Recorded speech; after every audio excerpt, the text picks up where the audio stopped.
पवित्र पोर्टल 2025 तर विद्यार्थ्यांनी आपले जे प्रिफरन्स आहे हे लॉक केलेले असेल, कारण भरपूर असे विद्यार्थी आहे की जे प्रिफरन्स त्यांनी जनरेट केलेले आहे आणि लॉक केलेले आहे, परंतु आता जर त्यांना ते प्रिफरन्स अनलॉक करण्याचं ऑप्शनसुद्धा उपलब्ध करून दिलेलं आहे.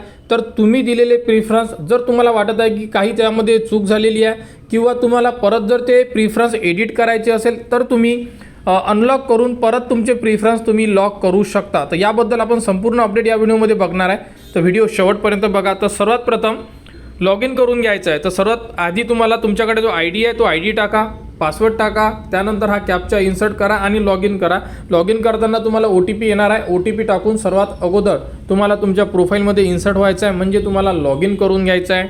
लॉग इन केल्यानंतर बघू शकता तुमच्यासमोर संपूर्ण ऑप्शन दिसून पडेल. सेल्फ स्टडी बघा. तर आपलं जे पहिलं ऑप्शन होतं बघा, विदाऊट इंटरव्ह्यू, यामध्ये बघू शकता प्रिफरन्स आपण लॉक केलेले आहे. आपल्याला ऑप्शन आहे ते म्हणजे अनलॉक प्रिफरन्सचं असं ऑप्शन तुमच्यासमोर येत आहे, कारण की आम्ही विथ इंटरव्ह्यूचं ऑप्शन अजूनपर्यंत काहीच केलेलं नाही आहे. तर यामध्ये जेवढेही विदाऊट इंटरव्ह्यूचे ऑप्शन आहे हे आम्ही प्रिफरन्स दिलेले आहे, परंतु आम्हाला यामध्ये आता काही चेंजेस करायचे आहे. तर इथे आम्हाला ऑप्शन दिलेला आहे ते म्हणजे अनलॉक प्रिफरन्स. तुम्ही सुद्धा बघू शकता. बघा इथे जे ऑप्शन दिलेलं आहे इथे तुम्हाला क्लिक करायचं आहे.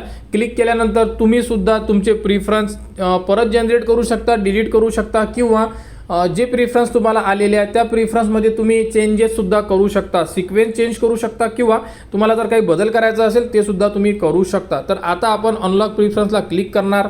तर बघू शकता अशा प्रकारे आम्ही जे प्रिफरन्स दिलेले आहे त्यामध्ये असाइन आणि जे असाइन केलेले नाही आहे म्हणजे नॉट असाइन संपूर्ण ऑप्शन तुम्हाला दिसून पडेल. यामध्ये तुम्हाला सर्वात खाली यावं लागेल. यामध्ये जर तुम्हाला जर प्रिफरन्स चेक करायचे असेल तुम्ही प्रिफरन्स चेक करू शकता. तुम्हाला हे प्रिफरन्स जनरेट झालेले होते. आता यामधून तुम्ही जेवढे प्रिफरन्स घेतलेले आहे त्यामध्ये जर तुम्हाला काही ॲड करायचे असेल, डिलीट करायचे असेल, तुम्ही संपूर्ण ऑप्शन यामध्ये परत जसं तुम्ही स्टार्टिंगला केलेले होते ते ऑप्शन तुम्ही परत करू शकता. तुम्हाला अनलॉक केल्यानंतर A to Z option edit करण्यासाठी उपलब्ध करून देण्यात येणार आहे. तर सर्वात प्रथम बघू शकता तुम्हाला अनलॉक करण्यासाठी इथे डिक्लेरेशन ऑप्शनमध्ये चेकबॉक्स दिलेला इथे क्लिक करा आणि अनलॉक प्रिफरन्स बघू शकता. अनलॉक प्रिफरन्सला जर तुम्ही क्लिक केलं तर तुमचा जो फॉर्म आहे हा अनलॉक होऊन जाणार. तर या प्रोसेसने तुम्ही अनलॉक करू शकता. अनलॉक केल्यानंतर परत तुम्हाला जे संपूर्ण ऑप्शन जनरेट करू शकता. करायचं असेल तर ऑलरेडी तुम्ही जनरेट केलेले आहे तेच जर तुम्हाला पाहिजे असेल तर तुम्ही डायरेक्टली जे बाकीचे ऑप्शन आहेत जसे की असाइन वगैरे ऑप्शन आहे ते तुम्ही त्यामध्ये जाऊन ऑप्शन तुमचे एडिट करू शकता. तर यामध्ये तुम्हाला परत एकदा विचारण्यात येणार आहे की तुम्ही तुमचे जे प्रिफरन्स आहे अनलॉक करायची इच्छा आहे का. तर तुम्हाला इथे यसला क्लिक करावं लागेल. यसला क्लिक केल्यानंतर तुमच्या मोबाईल नंबरवर एक OTP सुद्धा येऊ शकतो. तो OTP तुम्हाला आला पाहिजे. तर बघू शकता तुम्हाला जो OTP येईल तो OTP इथे इन्सर्ट करा, कॅप्चा इथे इन्सर्ट करा आणि त्यानंतर व्हेरीफाय OTPला क्लिक करा. तर व्हेरीफाय OTPला क्लिक केल्यानंतर आपला फॉर्म अनलॉक होऊन जाणार. बघू शकता तुमचा जोही फॉर्म आहे हा अनलॉक झालेला आहे. तुम्ही परत तुमचे प्रिफरन्स डिलीट करू शकता, जनरेट करू शकता, त्यानंतर सेव्ह करू शकता, असाइन करू शकता, रिअरेंज करू शकता आणि लॉक करू शकता. एकच गोष्ट लक्षात ठेवा, फॉर्म लॉक करणं हे गरजेचं आहे. तुमचा फॉर्म लॉक कधी दिसेल तुम्हाला, जेव्हा तुम्हाला अनलॉकचं ऑप्शन दिसून पडेल समजून जा की तुमचा फॉर्म लॉक आहे. आता हा फॉर्म लॉक नाही आहे कारण इथे लॉक करण्यासाठी विचारत आहे. क्लिअर. आणि जेव्हा आपण अगोदर जेव्हा अनलॉक केलेला आहे तेव्हा तुम्हाला काय ऑप्शन होतं, प्रिंटचं ऑप्शन होतं एक, आणि त्यानंतर तुम्हाला ऑप्शन होतं ते म्हणजे अनलॉकचं.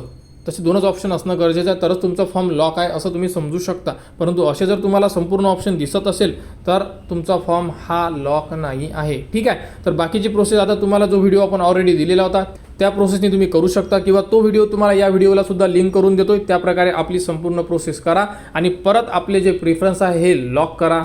तर व्हिडिओमध्ये दिलेल्या प्रोसेसनी तुम्ही तुमचे जेही प्रिफरन्स आहे हे तुम्ही अनलॉक आणि लॉक करू शकता. तर यामध्ये एक गोष्ट लक्षात ठेवणं गरजेचं आहे, जे विद्यार्थी फॉर्म लॉक करतील तेच विद्यार्थी या प्रोसेसमध्ये इलिजिबल असणार आहे आणि ज्यांचे फॉर्म अनलॉक असणार आहे ते विद्यार्थी यामध्ये इलिजिबल नसणार आहे शिक्षक भरती 2025मध्ये.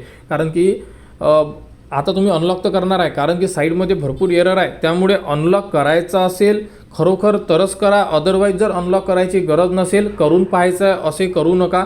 कारण की OTPचा प्रॉब्लेम, आता OTP येत आहेत तर साईडवर लोड आहे, साईड गोल गोल फिरत आहे. त्यामुळे माझी तरी एक इच्छा आहे, जर खरोखर तुम्हाला वाटत आहे अनलॉक करायची इच्छा असेल किंवा काही चूक झालेली असेल, शाळा ॲड करायची असेल तरच अनलॉकचे ऑप्शन तुम्ही चूज करा. अदरवाईज अनलॉककडे जाऊ नका. तुम्ही तुमचा फॉर्म लॉक केलेला आहे तो लॉक राहूच द्या. कारण की आता आपल्याकडे फक्त 2 दिवसाचा वेळ उरलेला आहे. त्यामुळे आणि विद्यार्थी भरपूर बाकी आहेत। आपण सकाळीच व्हिडिओ दिलेला आहे, तो व्हिडिओ या व्हिडिओला लिंक आहे, तुम्ही आकडा बघू शकता। लॉक करणारे विद्यार्थी भरपूर आहेत, जनरेट करणारे विद्यार्थी तरी 50-60 हजार बाकी आहेत कालच्या अपडेटनुसार, म्हणजे आजच्या अपडेटनुसार समजा। परंतु लॉक करणारे विद्यार्थी अजूनही कमीत कमी 1,40,000 जवळपास विद्यार्थी बाकी आहे, ते लॉक करायचे आहेत। त्यामुळे तुम्हाला अडचणी येणार आहे, त्यामुळे व्यवस्थित प्रकारे आपला फॉर्म भरा। लॉक केलेले फॉर्म अनलॉक करायच्या अगोदर विचार करा, गरज असेल तरच करा, अदरवाईज अनलॉक करू नका, फॉर्म लॉक राहू द्या।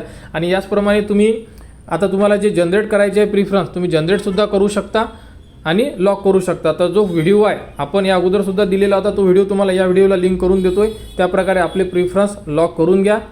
तर पवित्र पोर्टल 2026-27मध्ये कोणाला काही अडचण असेल तुम्ही कमेंट्स करू शकता, कमेंट्सवर तुम्हाला संपूर्ण माहिती दिली जाणार। तर पवित्र पोर्टल 2025-26च्या अपडेट्ससाठी आपल्या चॅनलच्या कनेक्टमध्ये राहा, चॅनलला सबस्क्राईब करा व हा व्हिडिओ इतरांपर्यंत शेअर करा।